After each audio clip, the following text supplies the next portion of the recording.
အားလုံးပဲမင်္ဂလာပါအင်းမြင့် education မှာယနေ့သင်ကြားမယ့်သင်ကြားရေး lesson ကတော့ G6 သင်ယူအခန်း3ရဲ့ Lesson-23 ပဲဖြစ်ပါတယ်ဆိုတော့ပုဒ်စာနံပါတ်2ကိုဆက်လက်လေ့လာလိုက်ရအောင်ပါ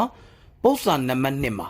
3/8 plus 9/4 minus 1/8 plus 5/6 plus 1/7 minus 7/12 ကိုရှင်းပါလို့ပြောထားပါတယ်ဆိုတော့ပေးထားသောကိန်းတွဲကိုဖြည့်ရှင်းခိုင်းတာပဲဖြစ်ပါတယ်ပေးထားသောကိန်းတွဲကိုဖြည့်ရှင်းတဲ့အခါမှာဆရာတို့ကဂွင်းထဲကကိန်းကိုအရင်ဖြည့်ရှင်းပေးရမှာပဲဖြစ်ပါတယ်ပြီးရင်ဆရာတို့ကပထမကိန်းတွဲကိုရှင်းပါမယ်ပြီးရင်ဆရာတို့ဒုတိယကိန်းတွဲကိုရှင်းပါမယ်ရလာသောတန်ဖိုးနှစ်ခုကိုပေါင်းပေးလိုက်မယ်ဆိုရင်ဆရာတို့လိုချင်တဲ့တန်ဖိုးကိုရရှိမှာပဲဖြစ်ပါတယ်ဒါဒီ order operation မှာတွက်ချက်မှုအစီအစဉ်တိုင်းဖြည့်ရှင်းခြင်းပဲဖြစ်ပါတယ်ဆရာတို့ဂွင်းထဲကကိန်းကိုအရင်ရှင်းပါမယ်ဘုံပိုင်းကြီးအိတ်ထားပါမယ်ဒီမှာဆရာတို့က 3/8 မှာပိုင်းကြီး8ဖြစ်သည့်အတွက်ဖြည့်ရှင်းရမလို့ပါဘူး3က3ပါပိုင်းကြီး8ဖြစ်ခြင်း2နဲ့မြောက်ပါတယ်ပိုင်းကြီးကို2နဲ့မြောက်ရင်ပိုင်းဝေကိုလည်း2နဲ့မြောက်ပါတယ်9နှစ်လီ18ပဲဖြစ်ပါတယ် minus 1/8 က 1/8 ပါလက္ခဏာက plus ပါဆရာတို့ဘင်းထဲကကိန်းကိုရှင်းပါမယ်ခွန်6လီ42ပါပိုင်းကြီးကို42ထားပါမယ်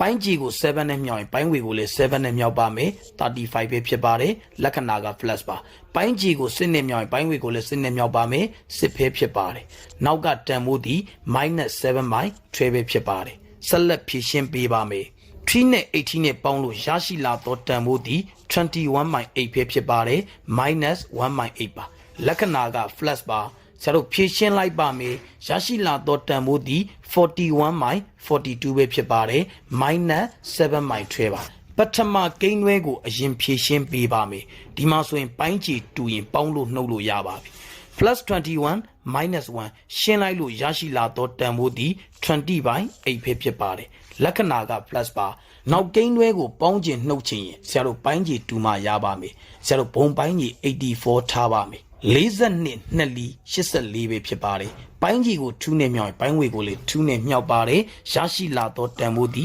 82ပါလက္ခဏာက minus ပါပိုင်းကြီးကို7နဲ့မြောက်ရင်ပိုင်းဝေကိုလည်း7နဲ့မြောက်ပါတယ်9လီ49ပဲဖြစ်ပါတယ်ဆရာတို့ဆက်လက်ဖြည့်ရှင်းလိုက်ပါမယ်20/8ခြေပေးလို့ရပါတယ်4နှစ်လီ8ပါ4 5လီ20ပဲဖြစ်ပါတယ်ရရှိလာသောတန်ဖိုးဒီ 5/2 ပါလက္ခဏာက plus ပါဒီမှာဆိုဆရာတို့က82တဲ့ကနေ49ကိုနှုတ်ပါမယ်6မနှုတ်လောက်တစ်ပေါင်းလိုက်တော့3မှာ8တစ်ပေးပါတယ်ရရှိလာသောတန်ဖိုးဒီ33ပဲဖြစ်ပါတယ်33/84 ပါဆရာတို့3နဲ့ကျင်းလို့ရပါတယ်17 3လီ33ပါဒီမှာဆိုဆရာတို့က3နှစ်လီ6ပါကျွင်းတာဒီ24ပါ38လီ24ပဲဖြစ်ပါတယ်5/2 plus 11/28 ပဲဖြစ်ပါတယ်အပိုင်းကိန်းတစ်ခုကိုပေါင်းသည်ဖြစ်စေနှုတ်သည်ဖြစ်စေပိုင်းချီတူမှပေါင်းလို့နှုတ်လို့ရမှာပဲဖြစ်ပါတယ်ဘုံပိုင်းကြီးကိုဆရာတို့28ထားပါမယ်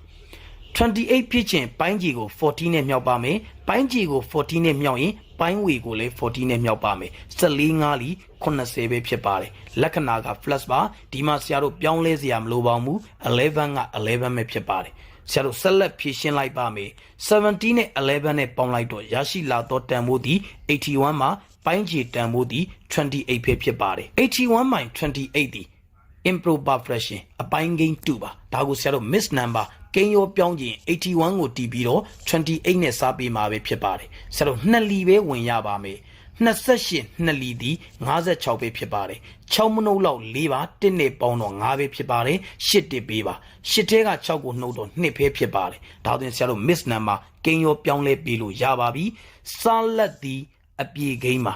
အကျွင်းဒီပိုင်းဝေတန်ဖိုးပါစားကိန်းဒီပိုင်းကြီးတန်ဖိုးပဲဖြစ်ပါတယ်ရရှိလာသောတန်ဖိုးကိုပြောပါဆိုရင် 225/28 ပဲဖြစ်ပါတယ်ယနေ့သင်ကြားပေးခဲ့တဲ့ပုဒ်စာနံပါတ်2ရဲ့ရှင်းလင်းချက်ကိုနားလည်လိမ့်မယ်လို့ထင်ပါတယ်အားလုံးကိုကျေးဇူးတင်ပါတယ်ရှင်လန်းချမ်းမြေ့ကြပါစေဗျာ